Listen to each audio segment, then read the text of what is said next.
Il proprio essere maschile o femminile non è sufficiente a se stesso.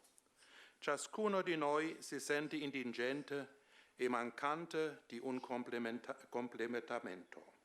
Questo fatto indelebile nella natura umana rivela la nostra radicale dipendenza. Non ci completiamo da noi stessi, non siamo autosufficienti. Basterebbe questa semplice considerazione alla portata di tutti a mostrare inacquietezza del tratto marcatamente individualista che segna la mentalità odierna. Eppure nelle radici del nostro io è iscritta una naturale tensione opposta a tale mentalità, la quale è purtroppo ormai diffusa in molte parti del mondo. Il nostro colloquio dialogo parte da questa elementare considerazione, aprendola sul mistero di Dio. Da qui la domanda: quale interesse ha dunque lo studio della complementarietà tra l'uomo e la donna per il rapporto dell'uomo con Dio o la trascendenza? È questo l'interrogativo che ciascuna delle nostre tradizioni culturali e religiose è invitata a porsi. Nella prospettiva giudeo e cristiana, questo tema è assai rilevante ed emerge da subito nella lettura e nell'interpretazione che la tradizione opera di alcuni testi biblici di essenziale riferimento. Parto da un brano del libro dei Proverbi, una collezione di detti sapienziali di Israele. 3 cose mi sono difficili, anzi 4, che io non comprendo: il sentiero dell'aquila nella aria, il sentiero del serpente sulla roccia, il sentiero della nave in alto mare e il sentiero dell'uomo in una giovane. Qui proposto alla nostra considerazione un mistero sapienziale, il quale ha a che fare con il desiderio di tutte le religioni: capire come Dio si manifesta nel mondo. Il testo propone 3 enigmi: il sentiero dell'aquila nel cielo, del serpente sulla roccia, della nave sull'acqua. A questi 3 se ne aggiunge un quarto, secondo un paradigma che nella lettura sapienziale rappresenta come il riassunto e la pienezza degli altri 3, il sentiero dell'uomo in una giovane. È risaputo che la letteratura sapienziale parla di Dio non direttamente, ma dal punto di vista della sua presenza ed azione sul creato. I 3 primi enigmi raccolgono tutte le sfere del cosmo: l'aria, la terra, l'acqua, nel loro movimento da Dio e verso Dio.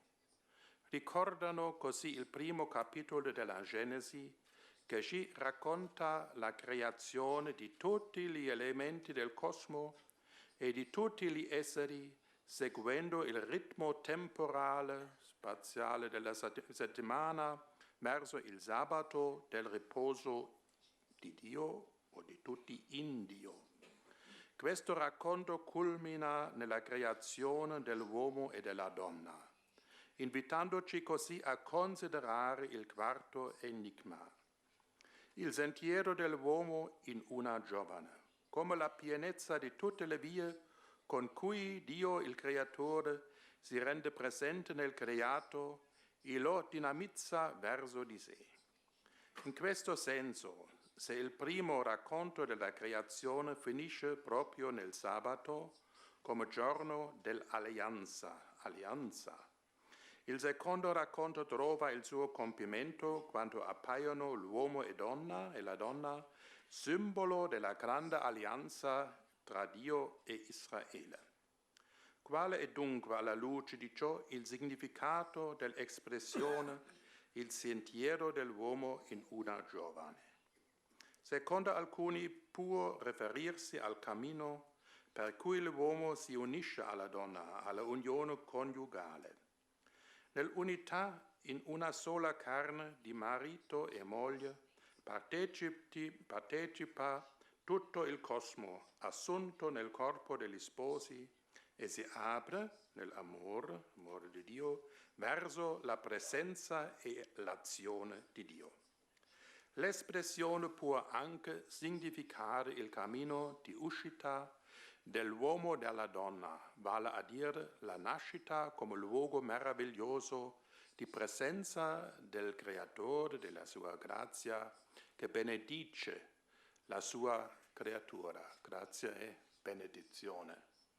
Quindi possiamo concludere che la differenza tra l'uomo e la donna, sia nell'unione di amore, sia nella generazione della vita, ha a che fare con la presenza di Dio nel mondo, che ogni uomo è chiamato a scoprire per trovare un fondamento e un destino solidi e duraturi per la vostra vita.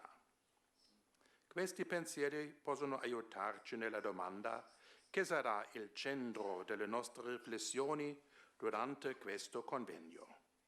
In che modo Dio si rende presente nella complementarietà dell'uomo e della donna? La risposta non sarà solo utile per avvicinarci al mistero divino, ma ci aprirà anche a una più profonda comprensione dell'uomo, di tutto l'uomo umano. La presenza di Dio appare in primo luogo nel modo in cui Egli modella il corpo dell'uomo e della donna. La Bibbia parla di Dio come dell'artigiano che modella ogni uomo nel seno materno. La fede del Creatore è legata a questa esperienza originaria. Nel corpo c'è un linguaggio primordiale, un dono che ci permette di ricevere e comunicare l'amore. Il corpo umano, nella sua differenza sessuale, non è un prodotto del caso, dell'evoluzione cieca o del determinismo anonimo degli elementi. Cosa ci annuncia questa differenza che contiene il linguaggio del corpo? Essa ha attirato l'attenzione di tutte le culture. È noto, ad esempio, il mito dell'uomo androgino di cui parla Platone nel suo Simposio. Per un castigo divino, l'uomo originario, essere sferico e nello stesso tempo maschile e femminile, è stato diviso in due, in modo che ogni parte rimane in perenne ricerca dell'altra, in un continuo movimento, smettendo così di rappresentare una minaccia per gli dei. Il mito dell'androgeno ci insegna, come la Bibbia del racconto della Genesi, che la differenza sessuale non è solo una diversità, come sono diversi i popoli e i loro costumi. Non significa soltanto una pluralità variegata. Di per sé, infatti, la pluralità non comporta il bisogno dell'altro per capire se stesso, anche se la diversità può essere comunque arricchente. Nella differenza sessuale, invece, e questo è l'essenziale, ognuno dei due può comprendere se stesso solo alla luce dell'altro. Il maschile ha bisogno del femminile per essere compreso e così è per il femminile. Per questo la Bibbia pone Adamo ed Eva uno di fronte all'altro. Quando credo nei bambini dobbiamo pensare al Salmo 8, no? Per i critici dei bambini c'è la lode di Dio. Tutto nel senso del mio discorso, no? La differenza in questo modo immette nell'uomo e nella donna la consapevolezza che manca loro qualcosa, che non possono trovare il loro compimento in se stessi. Ciascuno solo nella comunione con l'altro sesso può diventare completo. Come scrisse Benedetto XVI nella sua enciclica Deus Caritas Est. Vi è dunque una diversa interpretazione di questa mancanza nel mito androgino e nella Bibbia. Mentre nel primo caso la differenza sessuale è vista come una punizione che indebolisce l'uomo affinché non possa avvicinarsi agli dei e quindi diventa una caduta dell'uomo dal livello quasi divino alla schiavitù impotente, nella Bibbia invece la differenza è il luogo della benedizione, non della punizione, della benedizione. Il punto preciso dove Dio farà presente la sua azione e la sua immagine. Si spiega così che mentre nel mito androgino l'uomo e la donna sono le due metà di un essere umano, nella scrittura ognuna dei due, Adamo ed Eva, sono rappresentanti dei due sessi, si misurano non soltanto secondo la loro mutua relazione, ma soprattutto a partire dalla loro relazione con Dio, il Creatore che benedice la sua creatura. Infatti è iscritta nella singolarità di ciascuno di essi e non soltanto nel loro essere coppia, quell'essere ad immagine di colui che li ha creati. Qui uomo e donna condividono la stessa umanità, la stessa condizione incarnata e la differenza sessuale non significa subordinazione dell'uomo ad altro. Ambedue sono esseri umani in egual grado l'uomo e la donna, ambedue creati a immagine di Dio.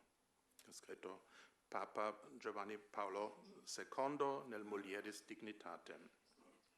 Dice a questo riguardo, come ha detto San Giovanni Paolo II, che il maschile e il femminile sono come due incarnazioni quasi della stessa metafisica solitudine di fronte a Dio e al mondo, come due modi di essere corpo ed insieme uomo che si completano reciprocamente, la complementarietà. È importante sottolineare anche un'altra dissomiglianza tra il racconto platonico e la scrittura. Mentre nel primo l'uomo e la donna, quando si uniscono, diventano un essere pieno e sazio di sé. Nel libro della Genesi, l'unione di uomo e di donna non porta a una compiutezza, non li chiude in se stessi, perché proprio nell'unirsi fra loro si aprono verso la presenza più grande di Dio. Questa è la differenza, questa apertura del matrimonio verso di Dio. Si potrebbe dire che precisamente nell'unione dei due, l'uomo e la donna si rendono più bisognosi, che cresce in essi la sete del mistero, in quanto si rivela più chiaramente il loro riferimento radicale al Dio creatore, che sempre è presente nella storia con la sua umanità, con il suo popolo Israele.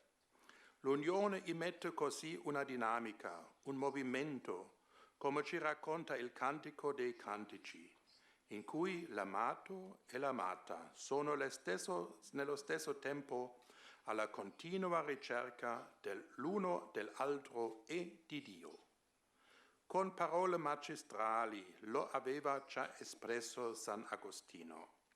Il fianco dell'uomo da cui la donna fu estratta e formata sta ad indicare la forza della loro congiunzione. Fianco a fianco, infatti, si uniscono coloro che camminano insieme e che insieme guardano alla stessa meta. Questa meta non è altra per il datore di Pona che Dio stesso. Proprio la presenza di Dio all'interno dell'unione tra uomo e donna ci aiuta a considerare il significato della loro complementarietà. Essa non si può capire in modo polare, come se maschile e femminile fossero realtà opposte che si completano perfettamente a vicenda, attivo e passivo, esteriore e interiore, per diventare un'unità chiusa. Si tratta piuttosto di modi differenti di situarsi nel mondo che quando si mettono insieme, lungi da chiudersi, aprono la strada verso il mondo e gli altri. Una strada che conduce soprattutto verso l'incontro con Dio. L'unione del maschile e del femminile è complementare, non nel senso che da essi risulti un tutto completo in sé, ma nel senso che la loro unione rivela come ambedue sono un mutuo aiuto per camminare verso il Creatore, Dio, che è il principio e fine di tutto il mondo degli uomini. Il modo in cui questa unione si riferisce sempre al di là di sé stessa diventa evidente con la nascita del figlio, dei figli. L'unione dei due, il farsi una sola carne, si verifica proprio nell'unica carne di coloro che sono generati da quell'unione. Si conferma così che complementarietà vuol dire anche sovrabbondanza, insorgenza di novità. La famiglia è aperto per lo nuovo, per il futuro. Il futuro, Dio è futuro a dividere con la famiglia che è benedetta dallo stesso Dio creatore e fine di tutto l'ho creato.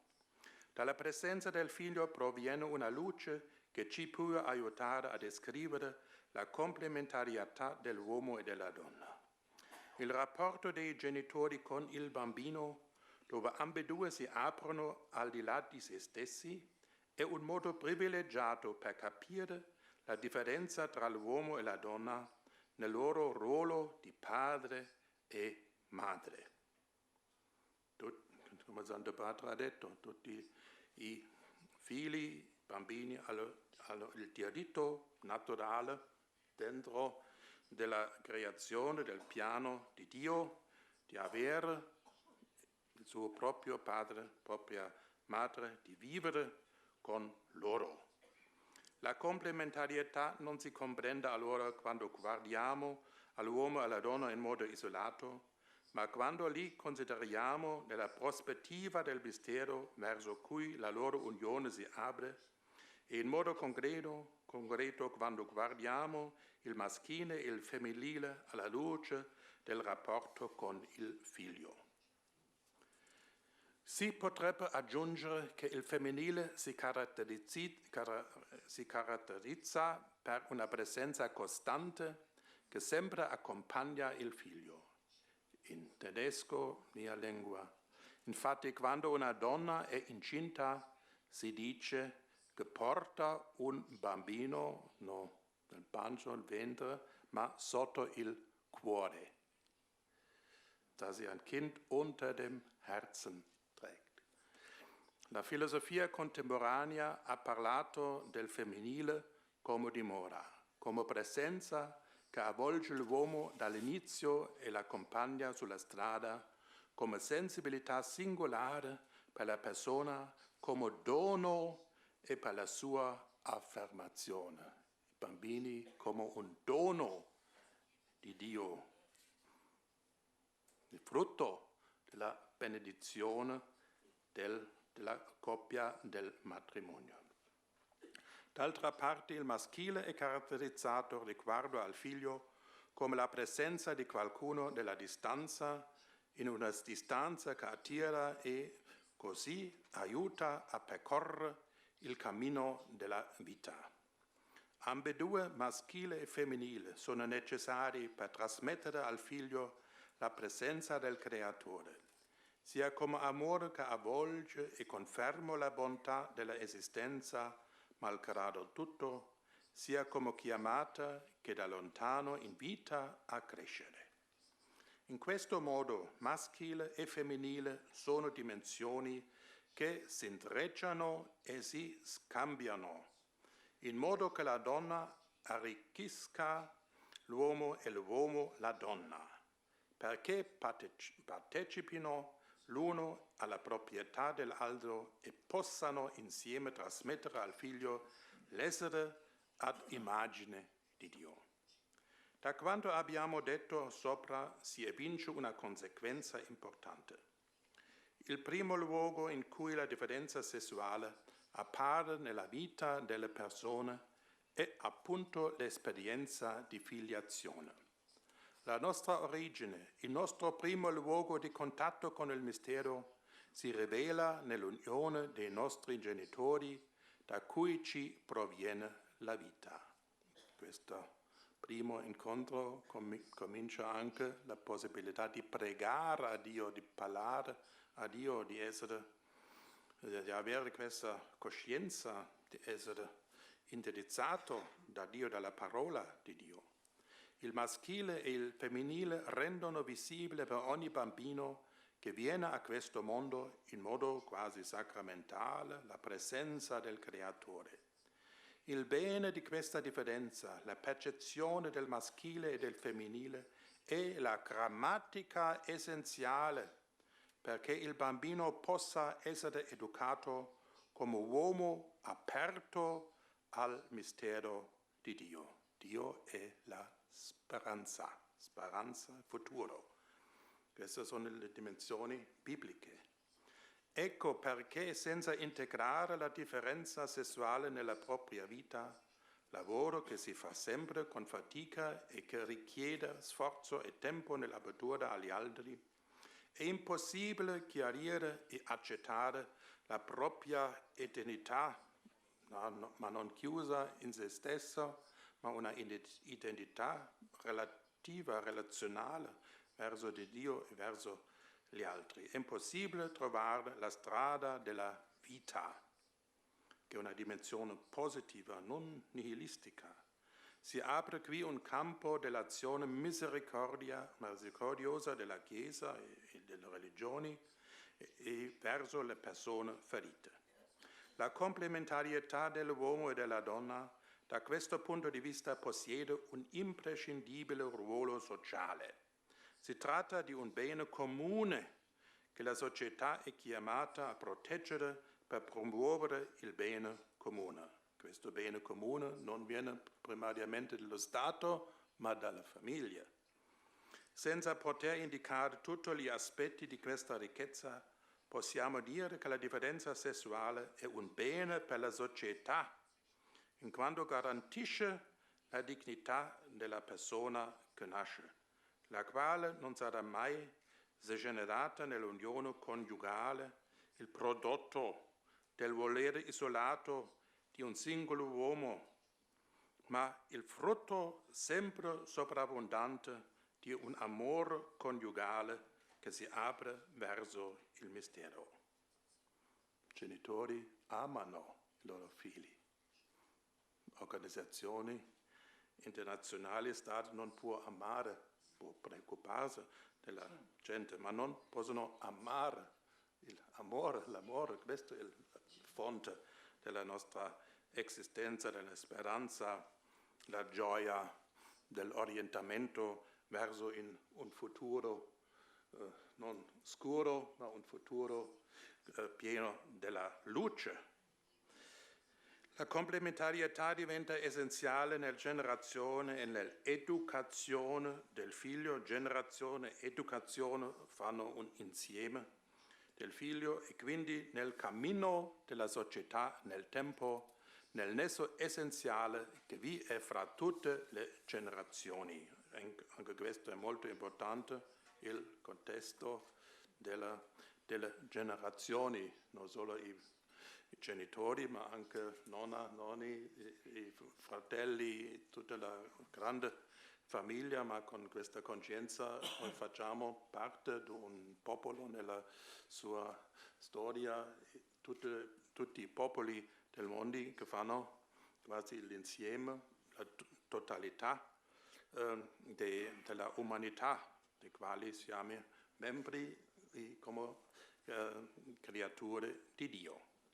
La complementarità dell'uomo e della donna porta dunque con sé un grande tesoro di umanità, perché rende capaci le persone di essere definite nel più profondo da un rapporto d'amore e di rendere questo legame un rapporto generativo che accoglie il dono di una nuova persona.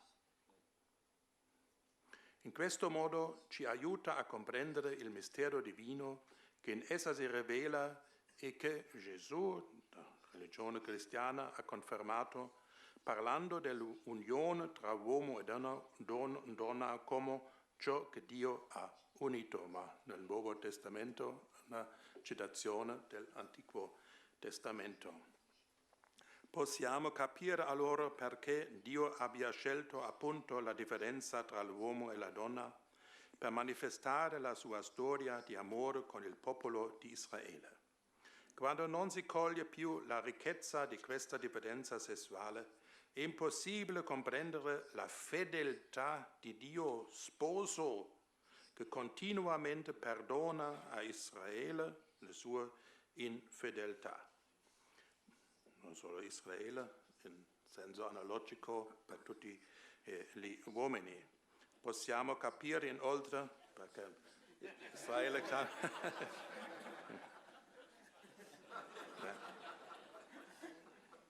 Ja, per noi la storia della salvezza comincia in Israele, no? È quasi il modello per il rapporto di Dio con tutti gli uomini, ma Dio sempre è concreto. Noi cominciamo dalla nostra religione cristiana, chiaramente, con l'alleanza di Dio con Israele. Possiamo capire inoltre perché Cristo abbia assunto anche questo linguaggio del maschile e il femminile, trasformandolo secondo la novità virginale della sua vita, per esprimere la pienezza della carità. Senza questo linguaggio, senza l'esperienza della bontà della differenza sessuale, si renderebbe impossibile capire l'opera di Dio, il suo amore per tutti noi ed il modo con cui Egli ci ama e ci usa misericordia. Proprio sulla base dei rapporti che nascono attorno ad una sola carne di uomo e donna, Dio rivela la sua misericordia, paragonandosi al Padre che perdona al Figlio, alla Madre che non lo abbandona, o allo sposo che accoglie di nuovo la sposa infedele, riguardando i nostri peccati. Sarà compiuto di questo colloquio esplorare la ricchezza della differenza sessuale, la sua bontà, il suo carattere di dono, la sua apertura alla vita, al futuro, il cammino che schiude verso Dio. Come scrive il nostro Santo Padre, Papa Francesco, nella sua enciclica Lumen Fidei, il primo ambito in cui la fede illumina la città degli uomini si trova nella famiglia. Penso anzitutto all'unione stabile dell'uomo e della donna nel matrimonio. Essa nasce del loro amore, segno e presenza dell'amore di Dio, dal riconoscimento e dall'accettazione della bontà della differenza sessuale con cui i coniugi possano unirsi in una sola carne e sono capaci di generare una nuova vita, manifestazione della bontà del Creatore, della sua saggezza e del suo disegno di amore.